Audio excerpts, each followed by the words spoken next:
Delhi station of All India Radio.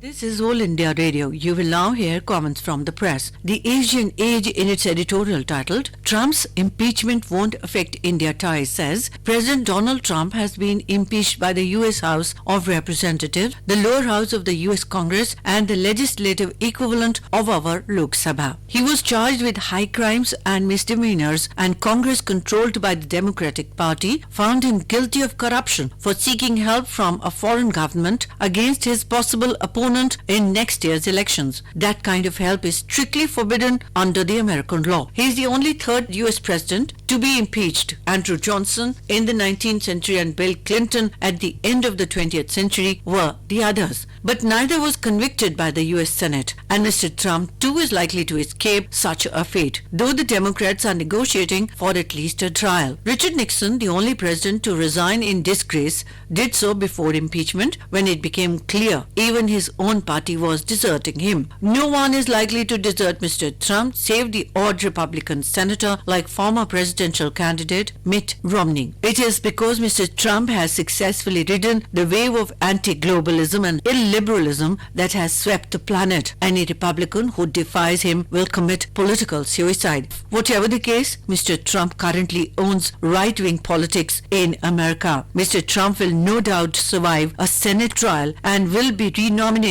to contest the 2020 elections. Seeing the even larger margins of victory scored in 2019 by fellow strongmen like Narendra Modi in India and Boris Johnson in Britain, one expects that Mr. Trump is headed for a re-election. Mr. Trump has shown that he proceeds apace unmindful of the ambient noise from domestic politics and the media. He's a transactional president, and South Bloc does diplomacy on that premise. The two countries have differences on trade and visas, both important issues to Mr. Trump's voter base. So India occasionally makes a gesture on defense cooperation aimed against China to keep the US establishment interested. India grows closer to the US while preparing to be a pole in future multipolar world order. India continues to travel a certain narrative arc and uses America's help along that trajectory. In short, whatever Mr. Trump's woes and distractions, nothing will change. The Times of India, in its editorial titled The Long Goodbye, comments, while all have our odd ways of saying goodbye, making silly talk at railway stations like does the train go via Itarsi, as if that is a game changer, multiple hugs at an airport,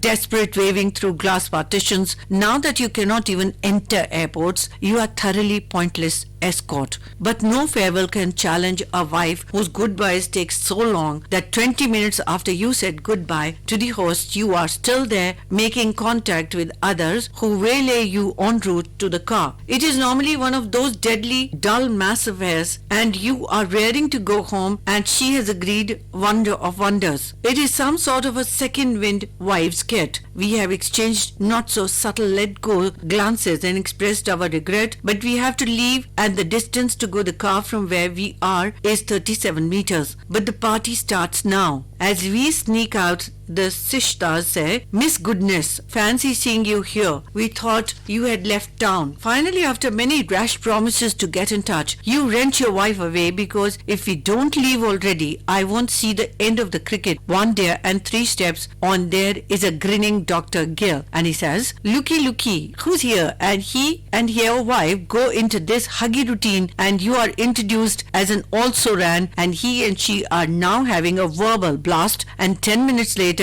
with another avalanche of rash promises, we make decent progress when the Venkats call out our name and say, leaving so early? Stop a moment, and we stop for several moments. By the time this chat is over, we have clocked 16 minutes since we said goodbye and cover only 21 meters. As we break away and go in for a final sprint, still 9 overs to go, smack right dab in our path is the wife's old classmate who we haven't met for years, and she's in town, so there are shrieks of joy and each one tells the other, can't believe it's you. What a small world. Somebody always says that, always. And now you are left stranded because the classmates have drifted off to a bench to engage in an on-the-spot reunion. Marooned, you repaced fatuous grin and imagined the last overs of the match and then kidnapping your wife with grimaces, glares and stares. You go into the last lap